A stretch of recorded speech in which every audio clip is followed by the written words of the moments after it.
Arrive at the door. All right, you're good. You go inside.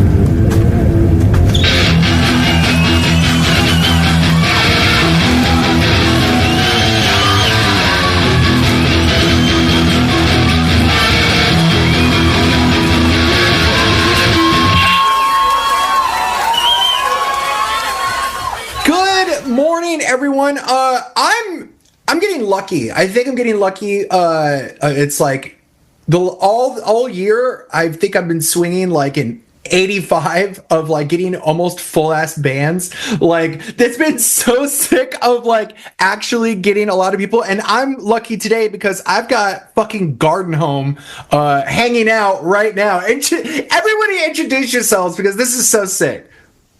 Yeah, hi. I'm Dylan. I yell and I play guitar.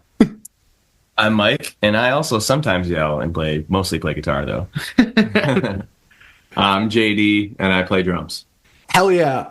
So first of all, welcome to the pod. How's everyone's like morning and afternoon been? Like, what do you guys even like? I'm seeing you guys now. Do y'all live together, or are y'all just hanging out? Oh, we're chilling. Yeah, we just randomly. I know these dudes always got Tuesdays off. Yep. And Yeah. Fuck yeah. So yeah. so when it comes, first of all, it's getting close to the year release of the fucking record, you guys. So first things first, it made my top 10 last year. Like it's a perfect record. Seriously, like I cannot talk enough about how sick that record is, y'all. Thank you. That's awesome. Yeah, it's huge. There's something sonically about it that I feel like not a lot of people touch, where it's just like, maybe it's Dylan, your vocal quality plus like the tonal quality of the guitar that is just like, it's huge. It's Deftones.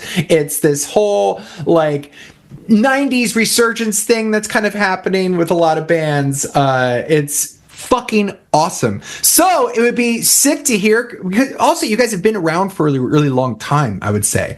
Like it's you actually had an EP out that is no longer out on streaming, or was it only out for a little bit and then is it only on Bandcamp? Like I know that there was like stuff that was maybe even pulled away so that you could do this record again.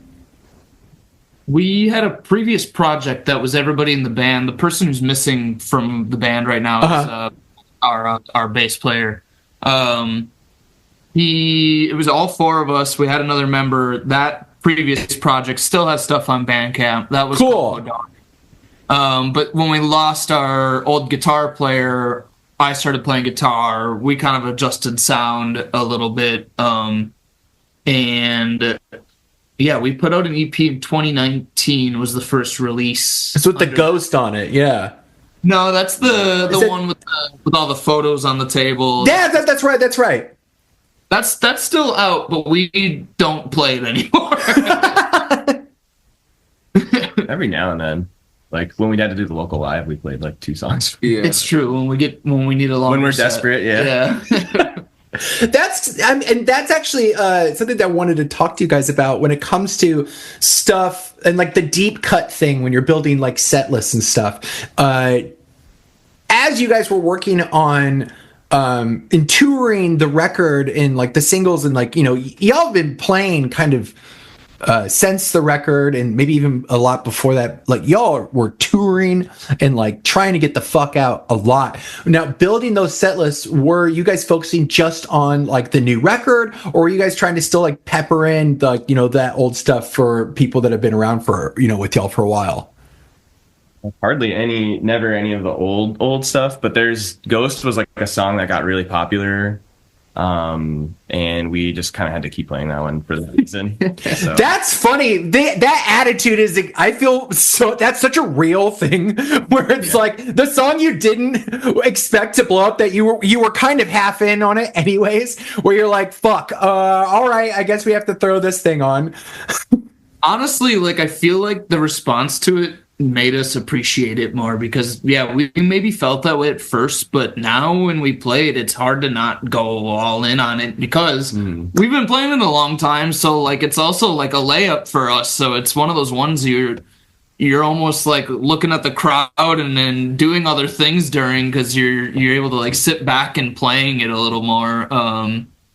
That was just like a comfort one for us. We know that it'll get us going for sure, you know. That's cool. So like I find the experience really strange, especially how when you're writing a record and then how it's released and how people are going to feel about it. I'll never forget this experience I had. I helped do a soundtrack and sound design for a movie, and then I went to the like first showing of that movie in fucking Cincinnati, and I got to watch everyone's reactions with it.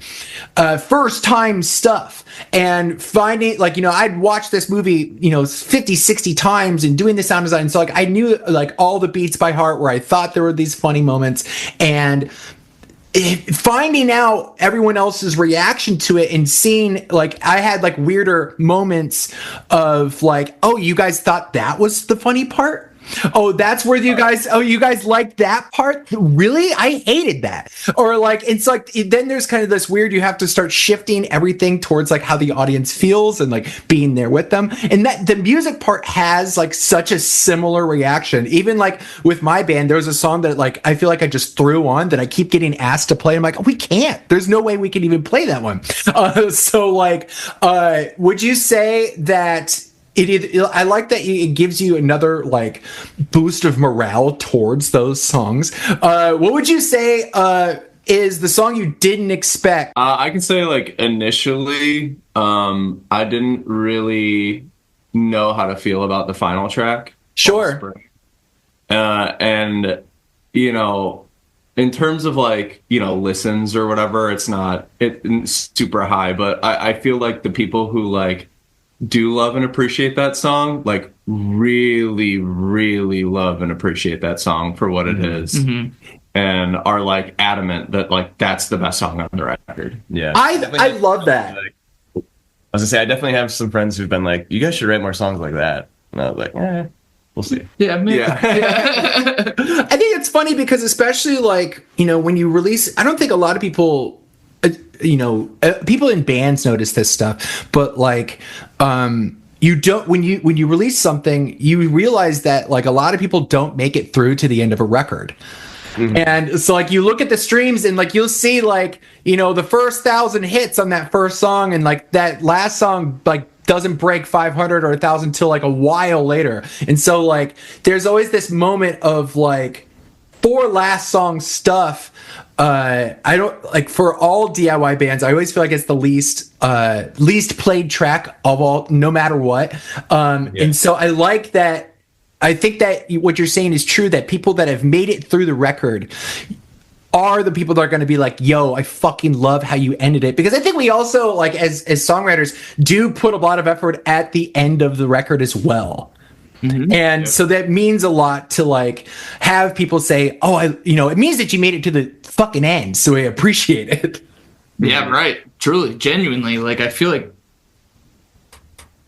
it's a cool representation of us because like we like really insisted on not, it got considered as a single, like, okay, what's the last song? How do we make sure people check it out? Because like there was the idea that it was a cool song, but we were also kind of like, well, no, I want them to like go find it, you know, like go have the experience as the last song on the record. So it was intentional in that regard.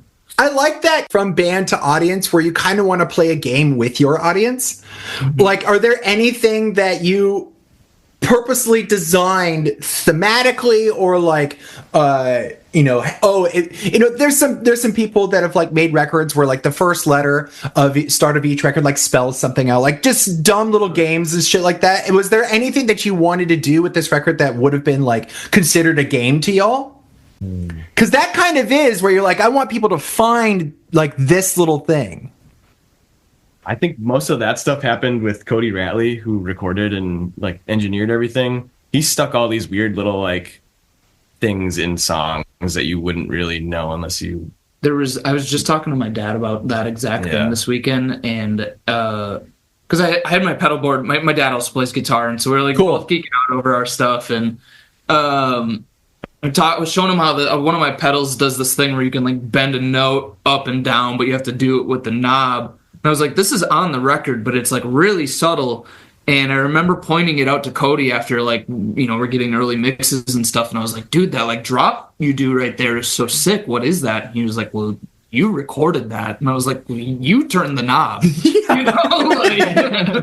So he definitely, like, his fingerprint is definitely all over that record. And yeah, I feel like that's a good observation, that there's just like definitely subtleties to the actual recording that are probably even hard for us to capture everything like live, you know. Well, also, I mean, that as well, but there's also like those Beach Boys clips that are like in there or something. That's true, there's like all weird stuff.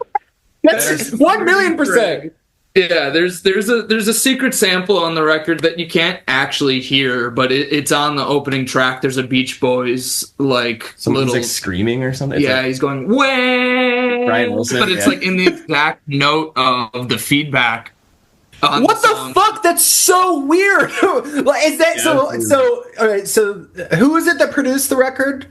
Cody Ratley. He plays in World, I Hate, and Shamewave. Okay, cool. So this guy's a little wizard, like just literally having the most fucking fun with your guys' record. What was it like working with him? Because this sounds like he's like literally like playing like 8-dimensional chess. He's a friend of ours, and that's how the relationship got started. Is he's in the local music scene, and also like we just have known him prior, and that's kind of like a thing we've always prided ourselves on, is like that we are all just buddies. Prior to being in the band, we weren't a bunch of band people looking to start a band. Not to highbrow anybody, but like there's a lot of like genuine love we have for each other in the band, and Cody like fit that really well. He is already a homie of ours, and so recording was chaotic just because we're a bunch of adults with full-time jobs. Him too. So there's a lot of like squeezing in recording sessions. We also didn't have the whole record written when we started recording. Yeah, true. That's the T. Yeah. And honestly, False Spring was written like on the fly amongst the recording of the record. Yeah. So it was right by me. So the first and last songs were written during recording. And maybe that's like why his fingerprint's more available on those songs. Is it's like we were really spending time with him while they were even like being crafted.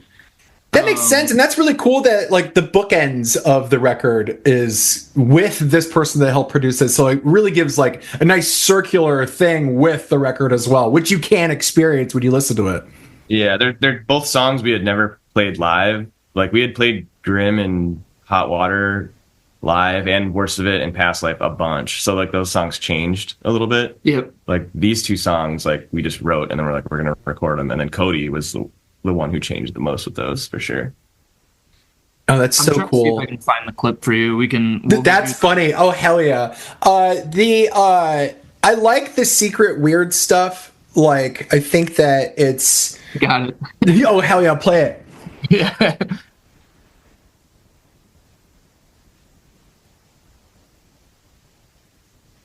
Ooh, it's I'm not hearing anything. Oh, really? It's not coming through? It might not be loud enough on the I'm using like a microphone like yours. Here, what I want you to do is send me the link to it, and I'll play it specifically, and I'll put it in the actual file for the podcast. Yeah, I'll screen cap it. Fuck yeah, thank you. Cool. That's so cool. I love that. First of all, I like that, first you had a lot of fun. Like working with this person, and kind of, is there kind of a moment where I have to find some peace in this kind of thing where I have a lot of control over how I want things to sound, and I have a lot of like not necessarily, I don't really let go a lot of our project because it's just, I'm picky and I just this is how I want. And is there something? Yeah, you like I get very and it's not controlling. It's just like I have a vision. Like, you know, I'll try and convince people of the vision. Is there something about letting go and letting someone else kind of record and kind of take the reins for a fucking second?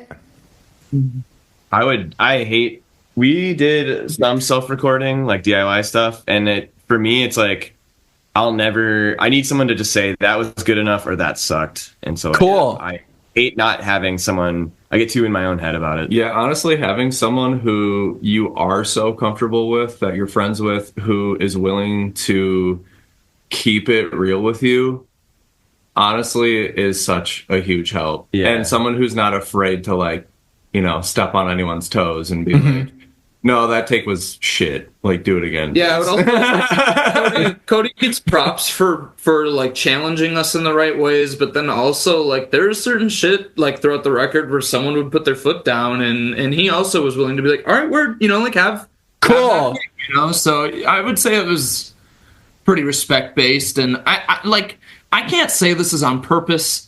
This isn't like a plan, but this band has historically like played hot potato with our shit. It's like we get it and we put it out as fast as we can. Sure. And there was maybe something about that process that made us all go, it has to be done. You have to let it, like, whatever, like we had gotten it to a place we were all happy with, but for the timeline we were trying to stick to for a release and tours and stuff we had planned, it was like, this needs to be the version of it. You could sit here and overcook this for fucking the next 6 months. Sure. Or it can just be this really genuine like capture of the moment for us, and I'm proud of it for that like it's not overbaked. I think that also, so like you mentioned something that is really, really fascinating. So like at this level, I don't like talking to, and this is going to be like, this is not like, I only talk to bands in the DIY community. I don't talk to, and again, I don't want to say, I don't talk to successful bands. Like I talk to bands that are doing stuff like really, really cool and that are like big in our community, but outside looking in, it's like, no, we all still have full fucking time jobs. And that's like really important to me. I like talking to people that are like having to do these two live things. When it comes to, like that timeline thing where you're being pitched tours and having to do all of that and then having the timeline of that recording period, like kind of walk me through what it was like in your heads, knowing like, okay, cool, the next like 8 months of my life is kind of fucking planned. Well, it's like for us, we had like a tour planned, or we had like a festival that we were going to play, but we were like, we have to put the album out before that. There's just no way we're going to like do our first run of like out of state shows without the record to promote. We didn't have vinyl at the time, but we definitely had put out the album. Yeah, no, I mean, for sure there was like a lot of comment of like effectiveness is a pretty recurring theme. And I mean, like even back to that, the album with the ghost on it, yeah, was very similar, where we got asked to play a cool show. It was like right after post-pandemic. I was very like, it feels weird to like go have this cool opportunity and be like, we haven't done fucking shit the last 2 years. And so, you know, we like kind of got together, got to writing, like we had cool new shit happening. That's when Ghost and Uprooted were written. And there was this comment of like, I had like geeked out about some audio shit during COVID. That was one of my projects when I had time. I was like, I'm going to record the record. We did a big chunk of it, and then we got to drums, and I was like, oh, fuck, I have no idea what I'm doing. And that's when Cody, like, actually initially got involved with us, as Cody is a drummer, and so knows that shit really well. and helped us finish that release. But we like same thing, like raced to get it done before this show. And then it like paid out in dividends. People were like checking out that thing because we had like seized that moment a little bit. And this tour thing was similar, where it was, we're not going to go hit the road and not have something to show for ourselves. Yeah. Like, let's make a point, buckle down. I mean, there was way in advance like a moment of like, let's do a full length. Let's get to fucking work here. But I do think we like underestimated the amount of work it was going to be, and so there was just a little bit of the final 2-month crunch time of like, we got to get in and get it done. I feel like that there's so much work, and I feel like everyone's first, I don't know, first 3 things that they release, projects, EPs, it doesn't matter. No one's ready for the whole thing. Like, and when it's done, it's a really weird. I mean, did y'all have like the morning of like kind of the process? Like, if this record's done and now it's kind of torn something out of you. I had that experience where I'm like, oh, I thought this was like, I thought I would hold on to this forever, but now it's out. I feel like I've lost a little bit of something. I don't feel that way because the hype is still going for it, and so cool. It still feels like, I don't know, it still feels like people are finding it. And I'm very much the kind of person that's like over it and I want to write new stuff. But the cool, fact, like, keep like talking about it or like discovering it is like really cool for me. Is there a thing where when you guys aren't done, you're not done making music? That wasn't, you're not a one and done type of band. The success of that record is like, I feel like there's kind of a thing where you're like, well, fuck, we have to keep going, like, because people really like it, and I bet y'all really like it too. Yeah. Is there, writing the second thing or whatever you guys are working on right now, is there any kind of hesitation to go to the same places you were pulling inspiration from for the second thing to try and keep motivation going for like new stuff, or are y'all pulling from the same well for this new thing?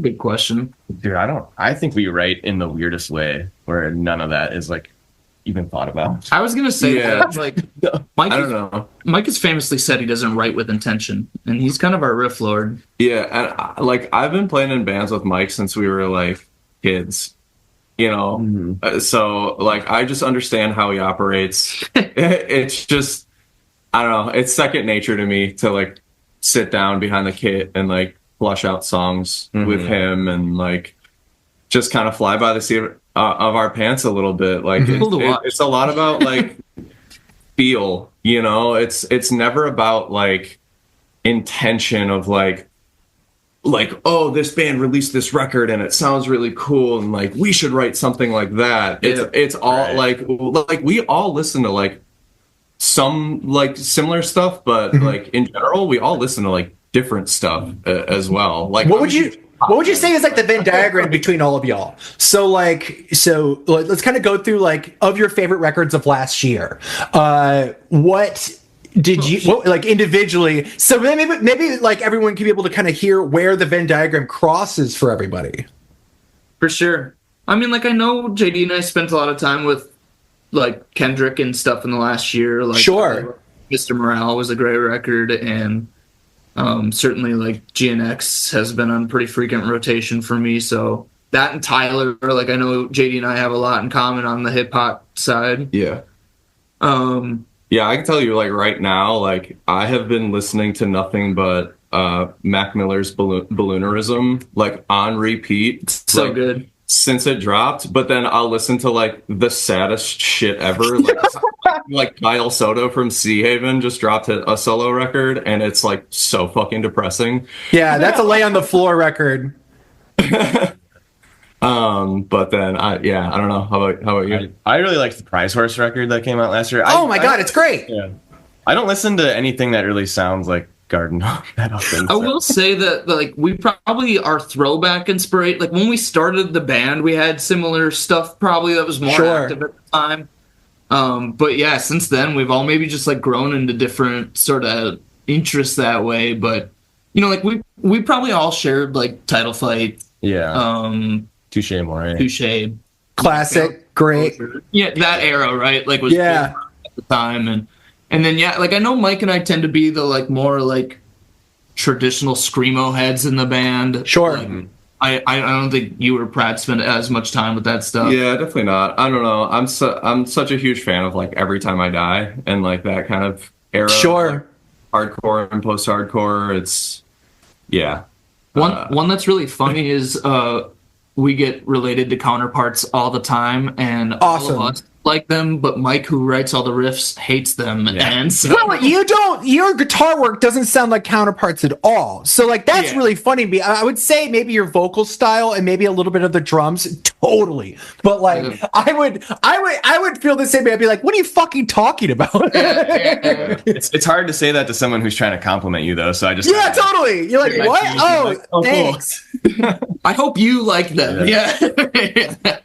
Yeah, I have if anyone hears me during a compliment say like the word just, wild. That's me. Like anyone that knows me goes like, what the fuck are you talking about? Like, that's like my little secret tell that I've just announced to the whole world. But that's really cool that I guess it's fascinating to think that like y'all know where your own well comes from, but you're free to kind of explore all this other stuff. But when you get together writing, you kind of know how to like plug into it whenever you're doing that. So that's cool.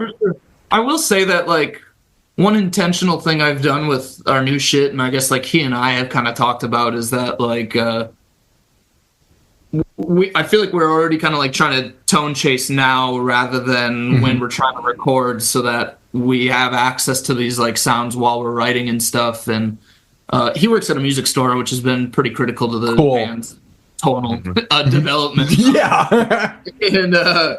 And so like, yeah, I feel like that's one little change. Is I was like, all right, well, it can't like sound exactly the same. Let's already go try to find like at least some different sounds that way. Yeah, I agree with that. And then additionally, I not to like fully speak on his behalf, but our bassist Mitch, like he's a huge like pop punk and like skate punk guy. Yeah, cool for sure. Like he loves that kind of stuff, and like I would say we all grew up on that. Sure. I say I listen to that like as much. For me, it's a little bit more nostalgic. And officially nostalgic. It's not like you're listening to like, oh yeah, I listen to this. No. I'm experiencing nostalgia core right now. That's where it is for me. Like when I listen to that stuff, I'm doing it for nostalgia. I don't want this to make the edit, but dog, Knuckle Puck came on today on my shuffle, and I was like, what is this fucking shit? And I was like, oh, I used to love it. Had no like redeeming. I was just like, oh god. Like when we were roommates, so like we used to listen to Knuckle Puck all the time. And like I don't know, I just like can't really anymore. Dude, I'm going to keep this in the edit because I want to make sure. I'm gonna keep it because I think I saw it was Modern Baseball, Foxing, Snowing, and Knuckle Puck on a tour. Yeah, me and Mike went to that show. Cool. It's those four bands, right? Yeah. All right. So I saw them in Chicago, and I was living in Chicago, and I was like, yeah, we were there. Wait. Okay. So we were at the same at the Bottom Lounge. At the Bottom Lounge. So okay, cool. So we all were at the same show. Yeah, what the actual fuck? Hold on. Let's just take a moment really quick. I want to just take a quick moment and know that we've all hung out. Yeah. First of all, incredible Foxing show, incredible Modern Baseball show, and incredible Snowing show. But I left the Knuckle Puck set. I just didn't give a shit. There was just nothing. I was like, what are these guys doing on this tour? This is like super goofy. And I was like, I think later when I started 95, Colton, my drummer, was like, wait, you saw them then? I loved them then. And I was like, man, come on. Like, I'm not sure if I'm like, I vibe with that, but like, that's where all of like our skate punk stuff comes from, is from our drummer who like loves that shit and like the story so far and all that stuff. But that's just crazy that we were all at that same Chicago show. Cause you guys are in Wisconsin. Do y'all just drive down to Chicago for that show? Or have you all been in Wisconsin the whole time? Like an hour and 15-minute We're drive. Milwaukee, so yeah, it's not far. Okay. So I used to live in Rogers Park in Chicago. So like I've been to Milwaukee one time. I had a horrible time. I got my car broken into, and it was just like, I've talked a lot of shit about Milwaukee. Authentic Milwaukee experience right there. I was like, I've never gotten my shit broken into in Chicago. I lived there for 3 years. I had an incredible time in Chicago. I go to Milwaukee for like 6 hours, and my shit got broken into. I was like, fuck Milwaukee. But that's just really, really wild that we all got to experience that. I feel like there's a lot of people that love modern baseball, but have never gotten to see them live. And I feel like we're some of the lucky few that have gotten to. And like, I like that Foxing kind of, that's like my favorite band of all time. And like during that period of Foxing was like such a wonderful time. I love Grass. That's a great album. Yeah. I mean, one of my favorite, moments of like seeing bands have to like deal with their success is I think I saw Foxing 3 times when I was living in Chicago. I saw them at the Abbey, I think, and right at the end they go, here's that song you guys fucking like, and plays Rory. And it was just like this wonderful, and like my wife talked so much shit about the moment. She was like, I don't know, I don't fucking like it when they do it. I'm like, no, dude. Like, as a person that like has to, I love that people vibe with No Thanks, LOL. But there's kind of a moment where I'm like, well, here's that song you guys like. Like I get that. I get how people feel about that shit. Yeah. And I would never have known that unless I did band stuff. But I digress. Totally fucking yapping here for a second. But I always like to ask, what do y'all do for day jobs? JD and I work at a local brewery in Milwaukee here called Lakefront Brewery. We both work in the like front of house, like event planning and coordination side of things. And we both hell yeah. Stuff. Yeah. I'm one of the tour guys there. I've been doing tours for like 11 years now. That's incredible. Yeah. like as someone that I think that like Chicago tour guide stuff is like really, really cool. Because there's just so much art and so much like cool architecture and stuff. What do you think is like the coolest thing about Milwaukee? To like, and like this is your pitching to someone that is like has been saying fuck Milwaukee for like a decade. Like, like what would you say is like some of the coolest shit in Milwaukee? My immediate answer, and I mean this isn't just because we're doing a band interview right now, but like my family's asking like, how's Milwaukee? I'm like, our fucking music scene is like crazy right now. Like, it's so cool. Like the culture, the crowd, the kids, they want to come out, they want to support, they want to participate, they want to sing along, they want to hop off the stage, they want to like respect each other. It's like really refreshing on that level. And then like I was just saying to Kyle Kinney and Jazz from Bug Moment, I was like, getting to like share a scene with bands like Bug Moment, Amway, Tiny Voices, Enswell. The list could go on much longer. We have many friends in town, but like a Snag is another one I got to throw in there. There are all these bands that like boundary push, and I feel like it's like friendly. We all love each other, but it is like healthy competition that like I feel when somebody else is pushing the bar, I'm like, all right, let's fucking go. Like we all gotta like excel now. And I don't know what it is about the Lake Michigan, y'all's Great Lakes band. Y'all are fucking just going nuts. Like there's something about like everything that's happening in Lansing, Milwaukee, like with everyone just like, I think that if I looked at geographically all of my favorite records from last year, I feel like they're all within like this dumb 200-mile radius of like Milwaukee, Madison, like Lansing. It doesn't like there's something Ouroboros. Everyone's kind of like feeding back into each other, and it's just this positive music thing happening that whatever well everyone's pulling out of has just been crazy. New Charmer on the way too. Dude, I listened to it this morning. I was like on my floor going, what the fuck is going on? Like this, it's just been a wild, wild time. Yeah.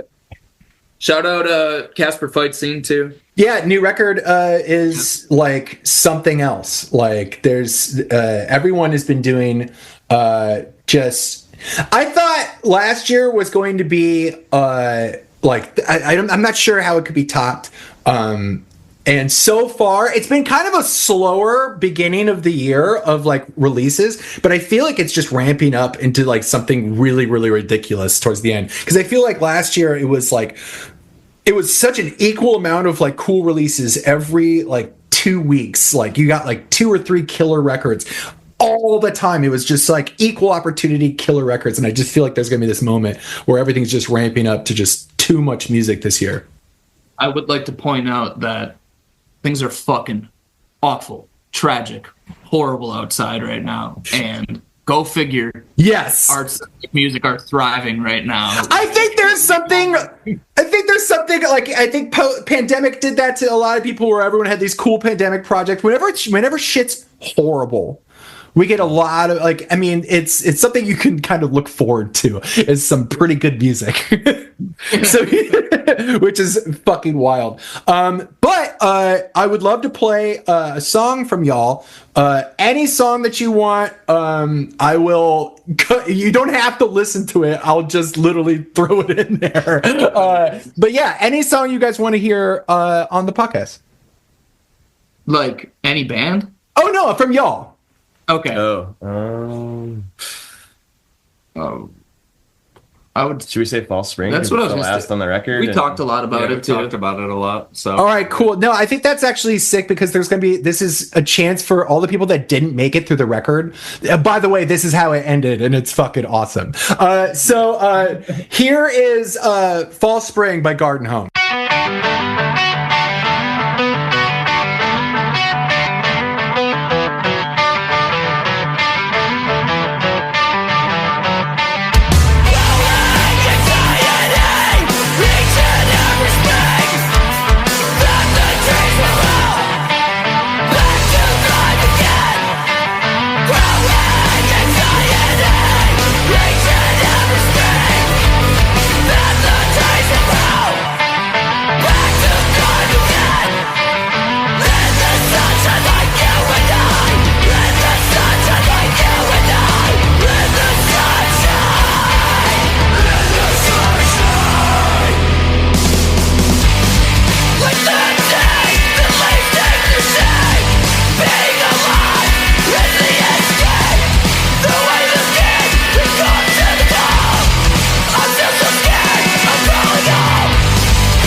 to have called you my friend. And I hope in another life I'll see you again. At least now I know where my place is, and that no love given is ever wasted.